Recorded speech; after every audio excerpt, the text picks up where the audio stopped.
इन्टरनेटको धेरै प्रयोग भइरहेको अहिलेको समयमा अनलाइनमा रहेका व्यक्तिगत डेटामाथि साइबर आक्रमण तथा अनधिकृत पहुँच राख्ने घटना बढिरहेका छन्।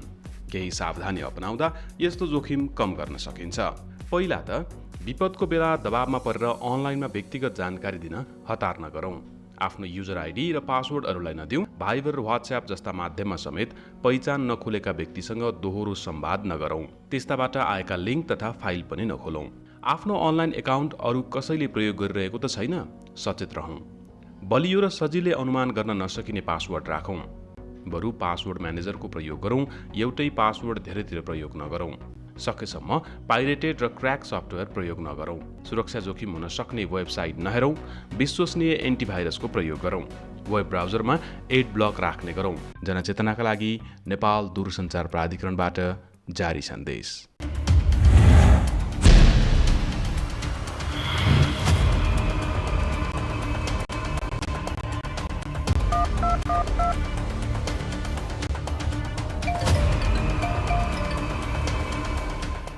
दर्शकवृन्द नमस्कार। कार्यक्रम कोभिड हटलाइनको नयाँ र नवीन श्रृङ्खलामा यहाँहरू सम्पूर्णलाई हार्दिक स्वागत छ। म किशोर निरोला। दर्शकवृन्द, हामी यस कार्यक्रममा तपाईँका विभिन्न समस्या गुनासा र तिनको समाधानका लागि सम्बन्धित निकायसँग समन्वय गर्दै मध्यस्थकर्ताको भूमिका निर्वाह गर्दै आएका छौँ र हामी हरेक दिन आइतबारदेखि शुक्रबारसम्म 12:30 बजे र शनिबारको दिन 11:30 बजे यो कार्यक्रम लिएर उपस्थित हुने गरेका छौँ र हामीलाई यो सहयात्रामा साथ दिइरहेको छ नेपाल दूरसञ्चार प्राधिकरणले। कार्यक्रममा प्रवेश गर्नुभन्दा अगाडि तपाईँले सम्पर्क र गुनासो गर्ने सम्पर्क माध्यमहरू यहाँ प्रस्तुत गर्दैछौँ।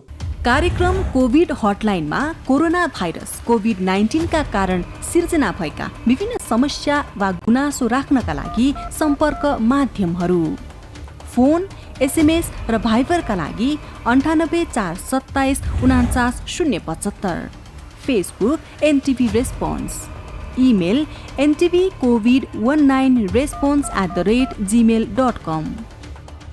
दर्शकवृन्द, शनिबारको दिन विशेष गरी आज हामीले साताभरि प्रस्तुत गरेका केही महत्त्वपूर्ण विषयवस्तुहरूलाई यहाँहरू समक्ष प्रस्तुत गर्दै आएका छौँ र आज हामीले दुईवटा महत्त्वपूर्ण विषयलाई छनौट गरेका छौँ। विशेष गरी कोभिड-19सँग सम्बन्धित रहेर कुराकानी गरिरहँदाखेरि योगको पनि कोभिडसँग सम्बन्ध रहन्छ भन्ने पछिल्लो समय विज्ञहरूले बताउँदै आएका छन् र हामीले पछिल्लो समय 5औं राष्ट्रिय योग दिवस पनि मनाएका छौँ र गरौँ योग डटेर कोभिड जान्छ हटेर भन्ने नाराका साथ 5औं राष्ट्रिय योग दिवस मनाइरहँदाखेरि कोभिड-19सँग हामी कसरी जुझ्न सक्छौँ भन्ने विषयमा हामीले मनोक्रान्ति अभियन्ता तथा आध्यात्मिक चिन्तक डाक्टर योगी विकासानन्दसँग कुराकानी गरेका थियौँ। प्रस्तुत छ उहाँसँग गरेको यो कुराकानी। डाक्टर साहब, यहाँलाई कार्यक्रममा स्वागत छ। जय होस्। हामी योग दिवस पनि मनाउँदैछौँ र अर्कोतर्फ कोरोना भाइरसको महामारीसँग जुझ्नका लागि योगले दिने जुन गरिने अभ्यास छ त्यसले रोग प्रतिरोधात्मक क्षमता पनि बढाउँछ भनिन्छ। यहाँनिर तपाईँसँग जान्न खोजियो कि अब हामीले कोरोना र योगलाई कसरी लिनुपर्छ यति बेला? धन्यवाद। पहिलो कुरा, कोरोनाले बिरामी पार्ने होइन, कोरोनाले बिरामीलाई मार्ने होइन। यदि कोही मान्छे बिरामी पर्छ या कोही मान्छे मर्छ भने त्यो कोरोनाको कारणले भन्ने जुन हाम्रो बुझाइ हो त्यो बुझाइ बोक्रे बुझाइ हो। सत्य त हो तर यो बोक्रे सत्य। मूलतः मान्छे कोरोनाको कारण मर्दैनन्, कोरोनाको कारण पीडित हुँदैनन्। मूलतः गुदीमा मान्छे बिरामी हुनु र त्यसपछि मर्नु भनेको उसको इम्युन सिस्टम कमजोर भएर उसको रोगसँग लड्ने प्रतिरोधात्मक क्षमता कमजोर भएर कोरोनाको शिकार हुने हो र कालान्तरमा मर्ने हो। त्यसकारण पहिलो कुरो हामीले यसरी बुझौँ, कोरोना समस्या होइन, कोरोना समस्या होइन। म पुनः एकपल्ट दोहोऱ्याएर भन्छु, कोरोना समस्या होइन। समस्या हाम्रो इम्युन सिस्टमको विकनेस हो। समस्या हाम्रो विक इम्युन सिस्टम हो, हाम्रो कमजोर रोग प्रतिरोधात्मक क्षमता हो। त्यसकारण यदि हामीले रोग प्रतिरोधात्मक क्षमतालाई बलियो पारिराख्न सक्यौँ भने, सशक्त पारिराख्न सक्यौँ भने कोरोना त के, त्यसपछि आउने अरू पनि भाइरस होलान्, फङ्गस होलान् या ब्याक्टेरिया होलान् जसले मानव जातिलाई बेला बेला आक्रमण गर्दै आइरहेको छ र ती सबै आक्रमणबाट हामी सुरक्षित हुन सक्छौँ। याद राख्नुहोस्, कोरोना आज पनि सबैलाई लाग्दैन, लागेको छैन। कसलाई लाग्यो जसको इम्युन सिस्टम कमजोर छ, लागेर पनि सही सलामत मान्छेहरू फर्कन्छन्। अनि कोही कोही मान्छे बिते, कोही कोही भनेको पनि लाखौं संख्यामा पुग्यो यो संसारको परिप्रेक्ष्यमा। तर को बिते त भन्नाले जसको पहिल्यै रोगहरू थिए, जसको इम्युन सिस्टम रोग प्रतिरोधात्मक क्षमता कमजोर थियो। त्यसकारण पहिलो कुरा हामीले के बुझौँ भन्नाले कोरोनासँग लड्नु होइन, आफूलाई शक्तिशाली बनाउनु हो। कोरोनासँग लड्नु होइन, आफूलाई शक्तिशाली बनाउनु हो। कोरोनासँग लड्नु पर्दैन, आफूलाई शक्तिशाली बनाउने हो। र आफूलाई शक्तिशाली बनाउने कसरी भन्ने प्रश्नको जवाफ आज योग दिवसको उपलक्ष्यमा भन्नु पर्यो होइन। यदि हामीले रेगुलर योग गर्यौं भने बिहान कमसे कम 20 मिनट, बढीमा 2 घण्टा समय योगको लागि, योगासनको लागि, प्राणायामको लागि, ध्यानको लागि खर्च्यौं भने यो योगबाट, यो प्राणायामबाट, यो ध्यानबाट हाम्रो इम्युन सिस्टम, हाम्रो इम्युन पावर, हाम्रो रोग प्रतिरोधात्मक क्षमता बिस्तारै बढ्दै जानेछ। र जसको रोग प्रतिरोधात्मक क्षमता बढ्छ त्यसको लागि कोरोनाले केही पनि गर्न सक्दैन। कोरोनाको जातै के हो? हामी बलियो भयो भने हामीलाई छुनासाथ कोरोना मर्ने हो, हामी कमजोर भयो भने कोरोनाले छुनासाथ हामी मर्ने हो। कुन खालको योग अभ्यास, योग आसनहरू गऱ्यौँ भने हाम्रो रोग प्रतिरोधात्मक क्षमता छिटो वृद्धि हुन्छ, यसबारेमा थोरै जानकारी दिउँ। सूर्य नमस्कारबाट सुरु गर्ने हो। सूर्य नमस्कार नाङ्गो खुट्टा जमिनलाई टेक्ने हो र घाम, शरीरमा घाम पार्ने हो, जति सकिन्छ लुगा कम लाउने हो। र सूर्य नमस्कार 12 राउन्ड, 24 राउन्डदेखि लिएर यदि अरू आसन नगर्ने हो भने यसलाई 24, 27 या 54 या 108 राउन्डसम्म सूर्य नमस्कार गर्ने चलन छ। यहाँलाई जति सहज छ 12 राउन्ड कम्तीमा, बढीमा 108 राउन्ड सूर्य नमस्कार गर्ने हो भने यही एउटा सूर्य नमस्कारको कारणले गर्दा कोरोना मजाले, कोरोना मात्र होइन कुनै पनि रोग भाग्छ, रोग लाग्न पाउँदैन भनौँ एक हिसाबले। डेफिनेटली भएको पनि समाप्त हुँदै जान्छ, थेरापी पनि हो नि यो। जस्तो पछिल्लो समय अब यो कोभिडको जुन महामारी भित्रिँदै गर्दा मानिसहरू केही रोग लागेर बिरामी भयो भने केही रोग नलाग्दै गर्दा पनि मानसिक रूपमा तनाव लिएर मानसिक स्वास्थ्य सम्बन्धी समस्याहरू देखिए। अब त्यसलाई पनि रोक्नको लागि हामीले योग अभ्यास गरेर आफ्नो जुन मन मस्तिष्कलाई कुनै ठाउँमा केन्द्रित गरेर त्यसबाट पनि बस्ने उपायहरू छन् होला नि? डेफिनेटली एउटा कुरा के बुझ्नु पर्यो भने हाम्रो ह्युमन नेचर कस्तो छ भने प्रकृति नेगेटिभ हुँदा हाम्रो मन पनि नेगेटिभ भइदिन्छ। अनि नेगेटिभ मन भयो भने विचार नेगेटिभ गर्छ, विचार नेगेटिभ आयो भने नेगेटिभ इमोसन आउँछ, नेगेटिभ इमोसन आयो भने नेगेटिभ केमिकल निस्कन्छ र नेगेटिभ केमिकलले हामीलाई नेगेटिभ एक्सन गराउन बाध्य गर्छ। यहाँ मैले रुट बताउँछु, यहाँलाई बताइरहेको छु। कुनै पनि परिस्थिति नेगेटिभ हुँदा हामी नेगेटिभ हुन्छौँ, हाम्रो मन। हजुर, जस्तै अब कोरोना कालमा परिस्थिति नेगेटिभ छ, त्यसकारण चाहिँ नेगेटिभ परिस्थितिको कारण हाम्रो मन पनि खिच्रीको परेको हुन्छ, डर त्रासको शिकार भइरहेको हुन्छ। अनि त्यसपछि हामीले जुन विचार गर्छौँ नि, नेगेटिभ विचार गर्छौँ, ला मलाई कोरोना लाग्यो भने, ला कोरोनाले त धेरै मान्छे मर्यो, ला म बर्बाद भएँ भनेर जुन विचार गर्छौँ त्यो विचारले इमोसन निर्माण गर्छ। इमोसन र फिलिङ्स फरक छ। सुरुमा फिलिङ्स आउँछ, पछि इमोसन आउँछ। इमोसन भनेको एनर्जी इन मोसन। यो इमोसन जति जति नेगेटिभ विचार गर्यो त्यति केमिकल चेन्ज हुन्छ, जति केमिकल चेन्ज हुन्छ त्यति इमोसन आउँछ र इमोसन आइसकेपछि मान्छे एक्सनमा जान्छ। उदाहरणको लागि यो आत्महत्याको कुरा, नेपालमा कोरोनाले कम, आत्महत्याले बढी मान्छे मरिदियो कोरोना कालमा। किन भन्नाले परिस्थिति नेगेटिभ छ, फिलिङ नेगेटिभ जानु स्वाभाविक छ, सबैको जान्छ।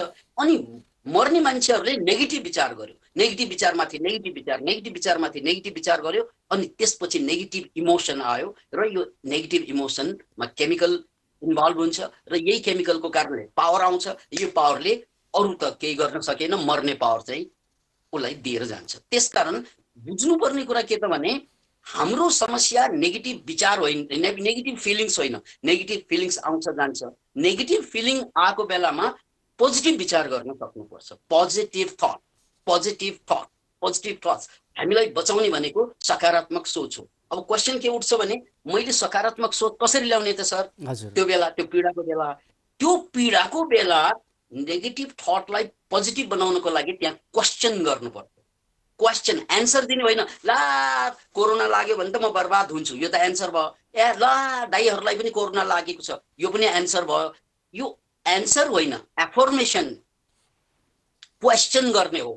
क्वेसन भनेको मैले आफूलाई सोध्ने हो, यो कोरोना रहेको छ मान्छेहरूलाई र मलाई पनि लाग्न सक्छ भन्ने जुन विचार आउँछ नि डर, त्यो बेला लाग्यो भने के गर्ने भने यो नलाग्ने कसरी, अथवा लागिहाल्यो भने यो लागेको अवस्थाको फाइदा कसरी लिन सक्छु, म यसको फाइदा कसरी लिन सक्छु। उदाहरणको लागि मलाई कोरोना लाग्यो भने मैले कोरोनाबाट बाहिर आउने सम्पूर्ण स्वास्थ्य सिस्टमलाई अध्ययन गर्न सक्छु। जस्तै उदाहरणको लागि जर्मनका साइन्टिस्टहरू र म्याडागास्करका साइन्टिस्टहरूले कोरोना लागिसकेपछि नै स्टडी के गरे त भन्नाले कोरोनाबाट बाहिर आउनको लागि त्यो बेला त कुनै पनि भ्याक्सिन बनेको थिएन, कोरोनाबाट बच्न केबाट सकिन्छ भनेर रिसर्च गर्दा म्याडागास्करका साइन्टिस्टहरू कहाँ पुगे त भन्नाले केही गर्नु पर्दैन, तितेपाती खा पुग्दो रहेछ। त्यो तितेपाती त बारीमै छ र उनीहरूले तितेपातीको औषधि बनाएर अफ्रिकाको धेरै देशमा वितरण पनि गरे र त्यो बेला WHO ले यसलाई मान्यता दिएनन्। अब फेरि अर्को कालखण्डमा आएर जर्मनका साइन्टिस्टहरूले त्यही तितेपातीमाथि रिसर्च गर्दा अब उनीहरू कोरोनाको औषधि हुन सक्छ भन्ने कुरामा वैज्ञानिक रूपमा अगाडि गइसकेका छन्। भनेको मतलब जब आपत पर्छ मान्छेलाई त्यो बेला दुखी हुने होइन कि प्रश्न गर्ने हो, यो समस्याबाट म कसरी बाहिर आउन सक्छु, अथवा बाहिर आउन सकेन भने यो समस्याबाट मैले लाभ कसरी उठाउन सक्छु। यो प्रश्नको जवाफ दिमागले दिन्छ। कसरी? यो गर, त्यो गर, त्यो गर, यो गर, यो गरेपछि लाभ उठ्छ। दर्शकवृन्द, पछिल्लो समय विद्युत कटौतीको विषयमा पनि हामीलाई धेरै जिज्ञासाहरू प्राप्त हुने गरेका छन्। समय समयमा जाने विद्युतले गर्दाखेरि विभिन्न खालका समस्याहरू सिर्जना भएको भनेर हामीलाई यो विषयमा जिज्ञासाहरू प्राप्त भएका थिए र तपाईँले पठाउनुभएका विभिन्न जिज्ञासाहरूको जवाफ लिने क्रममा हामीले नेपाल विद्युत प्राधिकरणका प्रवक्ता मदन तिमल सिन्हासँग कुराकानी गरेका थियौँ। प्रस्तुत छ उहाँसँग गरेको यो कुराकानी। प्रवक्ताजी, यहाँलाई कार्यक्रममा स्वागत छ। नमस्कार छ, धन्यवाद। जस्तो पछिल्लो समय अलिकति विद्युत आपूर्ति अनियमित भयो भन्ने खालको गुनासो हामीमा आएको छ। यो गुनासो पक्कै पनि प्राधिकरण समक्ष पनि आएको छ होला। कसरी सम्बोधन गर्दै हुनुहुन्छ यो गुनासोलाई? गुनासो आएको कुरा यथार्थ हो, तर के म स्पष्ट पार्न चाहन्छु भने यो अनियमित विद्युतको जुन अलिकति अनियमितता हुने कुरा यो हाम्रो जस्तो मुलुकमा यो विगतमा पनि थियो र यसपालि पनि छ होइन। त्यसका विभिन्न पाटाहरू विशेषतः दुई कारणले त्यसलाई त्यो अनियमित भएको हुन्छ। त्यसलाई हामी ट्रिपिङ र सटडाउन भनेर नामाकरण गरेका छौँ टेक्निकल भाषामा। हजुर। ट्रिपिङ भनेको चाहिँ विद्युत प्रणाली जुन हाम्रो उत्पादन, प्रसारण, वितरण हुँदै हुँदै ग्राहकको घर घरसम्म आउँदाखेरि त्यो विद्युत प्रणालीमा त्यसको विशेषतः मुख्यतया वितरण र प्रसारण प्रणालीमा आउने विभिन्न प्राविधिक समस्याहरूको कारणले त्यसमा फल्ट आएर चाहिँ त्यो विद्युत अवरुद्ध हुने हो। उदाहरणको लागि हिजो मात्रै पनि दुईचोटि जस्तो नेपालको पावर सिस्टमभरि दुईचोटि अलिकति मेजर चाहिँ ट्रिपिङ भएको थियो। एउटा साँझ पख यो लाइन चौर हेरी काठमाडौँको लाइन चौर सब स्टेसनमा त्यहाँको ट्रान्सफर्मरमा सानो चाहिँ ब्रस्ट जस्तो भएर ठुलो दुर्घटना भएन। त्यसले पनि केही मुख्य ठाउँहरूमा चाहिँ 20 मिनट 15 देखि 20 मिनटसम्म अवरुद्ध गरेको थियो। त्यसै गरी राति 10:15 बजेतिर पनि राष्ट्रिय विद्युत प्रणालीको यो मर्स्याङदीदेखि शिवचटारको प्रसारण लाइन खण्ड अन्तर्गतको शिवचटार सब स्टेसनमा पनि एउटा करेन्ट ट्रान्सफर्मर भन्ने इक्विपमेन्ट चाहिँ ब्रस्ट भयो। हजुर। अचानक त्यसरी आगलागी भएर त्यसरी ट्रिपिङ भयो। त्यसलाई तुरुन्तै प्राविधिकहरू गएर चाहिँ त्यसलाई मर्मसमार गरेर सुचारू गर्नुभयो आधा घन्टाभित्रै। यो ट्रिपिङ भयो। अर्को सटडाउन भनेको चाहिँ हामीले अलिकति प्लानिङ गरेरै कुनै काम विशेषको लागि, छोटो अवधिको लागि, स्थान विशेषको लागि चाहिँ लाइन काटेर त्यसमा काम गर्ने हो। त्यो पनि मर्मसमारकै काम हुन्छ विशेष। अझ प्रश्नसँग भन्नुपर्दाखेरि र उदाहरण दिनुपर्दा सडक विस्तारको क्रममा हामीले पोलहरू सार्नुपर्ने हुन्छ। अहिले सडक विस्तारको क्रम एकदमै बढेको छ देशभरि। अब डेभलपमेन्टकै एउटा पाटो हो नि, विकासको लागि सडक पनि एउटा मुख्य पाटो हो। सडक विस्तार गर्ने क्रममा एउटा बिजुलीको पोल पहिला एक ठाउँमा हुन्छ, विस्तार गर्ने क्रममा त्यसलाई ठाउँ सार्नुपर्ने हुन्छ। त्यसको लागि पनि विद्युत केही समय काटेर पोल सार्ने काम गरिन्छ। त्यो एउटा भयो।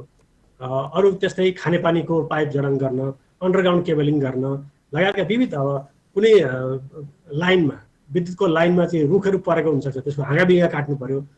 त्यो पनि अझ चाहिँ बढी भरपर्दो र सुरक्षित बनाउनको लागि त्यो काम गरिन्छ। त्यसलाई सटडाउन भन्ने गर्छौँ। त्यो कारणले पनि विद्युत अवरोध हुने गरेको छ। प्रवक्ताज्यू, जहाँसम्म पछिल्लो समय अब हामी धेरै अब अनलाइन प्रणाली भनौँ भर्चुअल माध्यमबाट आफ्नो कार्यहरू सञ्चालन गर्नुपर्ने कारणले गर्दा विद्युतसँग नियमित रूपमा जोडिनुपर्ने अवस्था छ। त्यसले गर्दा पहिला पनि जाने गरेको थियो, तर यति बेला अलिकति बढी चासो भएको हुनसक्छ। खास गरी हामीले अब एउटा अपरझट हुने कुरा हुन्छ, अर्को चाहिँ तपाईँको हामीले प्लानिङ गरेर यो समयमा जान्छ है, यो समयमा हामीसँग विद्युत आउँदैन भनेर भन्नुपर्ने हुन्छ, तर प्राधिकरणले उपभोक्तालाई त्यो खालको बुझाउन नसकेर अलिकति आलोचित हुनु पर्या हो कि भन्ने खालको पनि बुझाइ छ केहीको? बुझाउन त हामी सक्दो प्रयास हामीले सूचनाबाट पनि दिइरहेका छौँ। हाम्रो प्राधिकरणको सामाजिक सञ्जाल लगायत यसको वेबसाइट भयो, यसको चाहिँ अब मोबाइल एप्स लगायत, अनि अब काठमाडौँ भ्याली बाहिर चाहिँ स्थानीय मिडियाहरू, एफएम रेडियोहरू, पत्र पत्रिकाहरू पनि दिने गरेका छ। तर एउटा के सत्य हो भने यहाँले सुरुमा चाहिँ ब्याकग्राउन्डमा पनि भन्नुभयो, अहिले हाम्रो यो कोभिडको कहरपछि चाहिँ धेरै हाम्रो मानिसहरू नेपालभरिका मात्रै होइन कि विश्वभरिका मान्छेहरू चाहिँ इन्टरनेट बेस्ड भए। जस्तै स्कुलहरू चलेका छैनन्, विद्यालय कलेजहरू चलेका छैनन्, सबै अनलाइनबाट काम भइरहेछ। अनलाइनको लागि त इन्टरनेट चाहियो, इन्टरनेटको लागि विद्युत नै चाहियो सप्लाई होइन। एकछिन अवरुद्ध हुने बित्तिकै त्यो डिस्टर्ब भयो नि त। त्यसले गर्दा अलिकति सचेतना बढेको हो, त्यसमा सेन्सिटिभिटी बढेको हो। त्यसले गर्दा अनि बढी फिलिङ भयो मानिसहरूलाई। त्यो कारणले हो। जबकि मैले तथ्याङ्कले के बोल्छ भने गत वर्षभन्दा यसपालि ट्रिप कम छ, आउटेज कम छ भनेपछि यो कारणले चाहिँ मान्छेमा सेन्सिटिभिटी भयो र अलिकति विकासको क्रममा त जति समय अगाडि बढ्दै गयो, जति विकास हुँदै गयो, उति मानिसहरू बढी चाहिँ अनइन्टरप्टेड सप्लाई चाहन्छन् नि होइन, बिना अवरोधको सप्लाई चाहन्छन्। त्यो त मानिसको स्वाभाविक स्वभाव पनि हो। त्यो कारण हो। मान्छेले जे चिज बढी प्रयोग गरिराखेको छ त्यसमा बढी चासो राख्नु स्वाभाविक पनि मानिन्छ। तर केहीले चाहिँ अब फेरि लोड सेडिङ दोहोरिने हो कि त्यो खालको अभ्यास हो कि भन्ने खालको एक खालको त्यो आशंका पनि व्यक्त गरेका छन्। के भन्नुहुन्छ यो विषयमा? लोड सेडिङ त दोहोरिँदैन होइन। लोड सेडिङ म के प्रश्न पऱ्यो भने लोड सेडिङ भनेको चाहिँ विद्युतको माग जति छ त्यति आपूर्ति गर्न सकिएन भने त्यहाँ लोड सेडिङ गर्नुपर्ने अवस्था हुन्छ। त्यो अवस्था 4 वर्ष अगाडिदेखि अन्त्य भइसकेको छ। 4 वर्ष र 3 वर्ष अगाडिदेखि देशभरिमा। हजुर। त्यो कुरा गर्नु पर्दाखेरि अहिले विद्युतको माग चाहिँ पिक लोडको कुरा गर्दाखेरि यसपालि झन्डै 1470 मेगावाटसम्म पिक लोड पुग्यो। अस्ति एक हप्ता अगाडि जति बढी चिसो थियो, जाडो थियो, त्यसमा पुग्यो र त्यसलाई हामीले पुरै नै आपूर्ति गरिरहेका छौँ। जति माग छ त्यति। कसरी आपूर्ति गरेका छौँ भन्दाखेरि देशभित्रको उत्पादन, प्राधिकरण र निजी क्षेत्रको उत्पादन नपुग भएको त्यो मेगावाट चाहिँ भारतबाट आयात गरेर पनि हामीले आपूर्ति गरेका छौँ। त्यसले गर्दा लोड सेडिङ त हुँदैन र अझै पनि पुगेन भने हामीले आयात अझै बढाएर पनि त्यसलाई चाहिँ परिपूर्ति गर्ने गरी त्यो व्यवस्थापनहरू विभिन्न विशेष गरी ढल्केवर नाका र यो टनकपुर नाकाबाट अझ बढी विद्युत आयात गर्न सकिने। यो जाडोयाममा जतिखेर चाहिँ हाम्रो विद्युत उत्पादन कम हुन्छ त्यस्तो अवस्थाको लागि त्यो प्रबन्ध भइसकेको छ। तर अहिले त उद्योग धन्दाहरू पुरै सञ्चालन नभएको अवस्थामा आपूर्ति त सहज नै हुनुपर्ने हो नि खासमा त होइन? तपाईँले भन्नुभएको उद्योग धन्दा सञ्चालन नभएको अवस्थामा माग पनि कम हुनुपर्ने। हजुर। तर त्यो अवस्था छैन होइन। सायद डोमेस्टिक युजरहरूले बढी चाहिँ विद्युतीय उपकरण युज गर्नुभएको होला, बढी चिसो भएको कारणले होला। अब एउटा त्यो अर्को चाहिँ वर्षेनी ग्राहकहरूको सङ्ख्या त बढ्छ नि त, कन्ज्युमरहरू बढ्नुहुन्छ, हरेक वर्ष बढ्छ। त्यो अनुसार त विद्युतको माग पनि बढ्छ र उद्योग धन्दा पनि पुरै बन्द छैनन् होला। अब त सबै सुचारू भइसकेको अवस्था छ। किनभने तथ्याङ्कले गत वर्षभन्दा 150 मेगावाटसम्म देशभरिको विद्युत माग बढेको हामीसँग तथ्याङ्क छ होइन। अहिले त यो हप्ता फेरि अलिकति घट्यो। जस्तै 2 दिन अगाडि 1410 मेगावाटमा झऱ्यो, अस्ति 1470सम्म थियो। त्यो हिसाबले माग त बढेकै छ। काठमाडौँ उपत्यकामा चाहिँ गत वर्षकै हाराहारीमा माग छ। तर माग जति बढे पनि हामी त्यसलाई यथेष्ट आपूर्ति गर्नको लागि हामीले सबै व्यवस्थापन गरिसकेका छौँ। प्रवक्ताज्यू, जस्तो यो गुनासोहरू अथवा जनचासोहरू, उपभोक्ताहरूको गुनासोहरू सम्बोधनको लागि संयन्त्र पनि होला तपाईँहरूसँग। कहिलेकाहीँ कस्तो गुनासो आउँछ भने विद्युत गइसकेपछि अब कति समयपछि आउँछ भनेर जानकारी लिनको लागि कार्यालयहरूमा सम्पर्क गर्दा फोन नउठाइदिने, उठाएर होल्डमा राखिदिने, त्यस्तो खालको गुनासो पनि आउने गर्छ। यसको लागि सम्बोधनको प्रयास के हुँदैछ? एउटा कारण चाहिँ के हुन्छ भने हाम्रो हरेक कार्यालयमा, हरेक विद्युतका वितरण केन्द्र, शाखा केन्द्रहरूमा चाहिँ नो लाइटको व्यवस्था, नो लाइट भनेर त्यहाँ नम्बर हुन्छ। त्यो नो लाइट नम्बरमा चाहिँ गुनासोहरू केही आयो भने त्यहाँ सोध्ने हो। अनि बत्ती गयो भने के हुन्छ भने एउटै नम्बरमा धेरैजनाले एकचोटि फोन गर्दाखेरि त्यो डिस्टर्ब हुने र त्यो फोन नलाग्ने कारण चाहिँ त्यो हो। नभए त फोन नउठाउने अथवा होल्डमा राखिदिने त्यस्तो पक्कै पनि हुँदैन र भएमा त्यो ठिक पनि होइन, त्यसको यथोचित कारबाही पनि हुन्छ। त्यसले गर्दा हामीले त्यो कति समयमा आउँछ भनेर त हाम्रो एउटा चाहिँ वेबसाइटमा पनि राख्ने गरेका छौँ। अहिले तपाईँले आफै अहिले पनि हेर्नुभयो भने हजुर त्यो हाम्रो विद्युत प्राधिकरणको वेबसाइटमा देख्न सकिन्छ। अझ जस्तै हिजो बत्ती गयो किन गयो त भनेर त्यो जानकारी पनि राखेको छ। पोस्ट चाहिँ इभेन्टको पनि राखेका छौँ हामीले, अग्रिम जानकारी पनि छ र के भयो र कति समयसम्म अवरुद्ध भयो त्यो पनि राखेको छ। प्रवक्ताज्यू, अन्त्यमा जस्तो हाम्रा संरचनाहरूले गर्दा पनि केही समस्याहरू आउने गरेको छ भनिएको छ, यसको लागि तपाईँहरूले कस्तो खालको प्रयास गरिराख्नु भएको छ अब परिवर्तनको लागि अथवा नयाँ उपकरण जोड्नको लागि? अवश्य पनि यो जति विद्युत उपकरणहरू यो प्रणालीहरू जति पुरानो हुँदै गयो त्यसमा त्यो समस्या आउने हरेक चिजमा हुन्छ। यो एउटा प्राकृतिक नियमै हो। त्यसलाई समय क्रममा चाहिँ त्यसको चाहिँ मेन्टेनेन्स गरेर त्यसलाई चाहिँ रिप्लेसमेन्ट गर्ने, नयाँ फेर्ने काम गर्नुपर्छ। उदाहरणको लागि कुनै ट्रान्सफर्मर चाहिँ धेरै पुरानो भयो अथवा त्यसको क्षमताले पुगेन भने त्यसलाई हटाएर नयाँ र हायर क्यापासिटीको अर्को क्यापासिटीको राख्नुपर्ने हुन्छ। त्यो काम हामी गरिरहेका छौँ।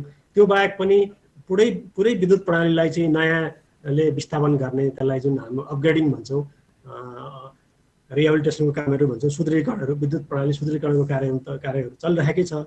उदाहरणको रूपमा भन्नुपर्दा हामी स्मार्ट मिटरको जडान अहिले तीव्र गतिमा गरिरहेका छौँ। यो घर घरमा स्मार्ट मिटर जोड्ने काठमाडौँ भ्याली सङ्घीय राजधानीबाट सुरु भएको छ र यो चाहिँ पहिलो स्टेजमा चाहिँ झन्डै 1 लाख जति जडान गर्ने।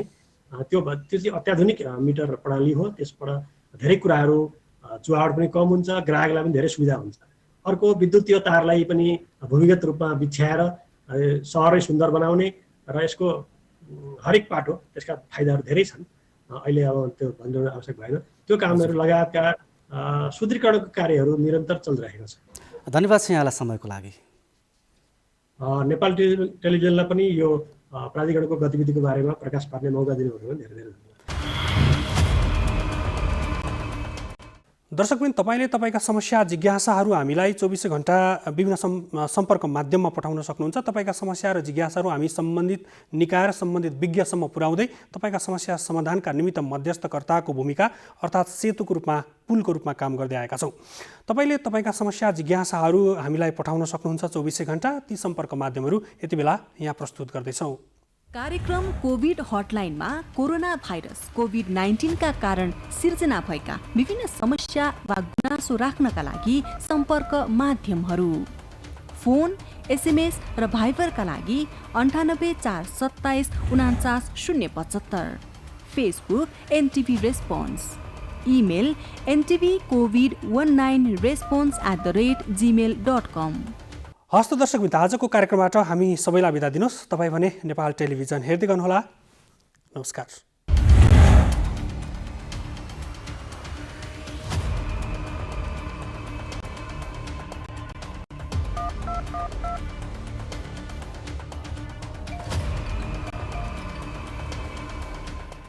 लकडाउनको समयमा मनोरञ्जनात्मक भिडियो हेर्ने, अनलाइन गेम खेल्ने, लामो भिडियो कल गर्ने जस्ता तपाईँ हाम्रा बानीले अहिले इन्टरनेटको खपत निकै बढेको छ। यसरी इन्टरनेट ब्यान्डविथ खपत बढ्दा सेवा प्रदायकको पूर्वाधार र नेटवर्कमै समस्या पैदा हुने जोखिम पनि उत्तिकै छ। जोखिम बढ्दै जाँदा इन्टरनेट सेवा नै अवरुद्ध नहोला भन्न सकिन्न। त्यसैले अहिलेको जटिल अवस्थामा इन्टरनेटको बुद्धिमत्तापूर्ण प्रयोग तपाईँ हाम्रो दायित्व पनि हो। यस्तै किसिमको जोखिमलाई मध्यनजर गर्दै युट्युब, डिज्नी, नेटफ्लिक्स जस्ता माध्यमले लकडाउन अवधिभरका लागि भिडियोको गुणस्तर घटाएर ब्यान्डविथ खपत सीमित गर्ने प्रयास गरिरहेका छन्। जिम्मेवार प्रयोगकर्ताको रूपमा तपाईँ हामीले पनि निम्न कुरामा ध्यान दिएर इन्टरनेट अवरुद्ध हुने जोखिम घटाउन सक्छौँ। प्राथमिकता अनुसार मात्र इन्टरनेट प्रयोग गरौँ। यसरी इन्टरनेटको खपतलाई व्यवस्थित गरी आफू पनि र अरूलाई पनि निरन्तर इन्टरनेट प्रयोग गर्न सहयोग गरौँ। जनचेतनाका लागि नेपाल दूरसञ्चार प्राधिकरणबाट जारी सन्देश।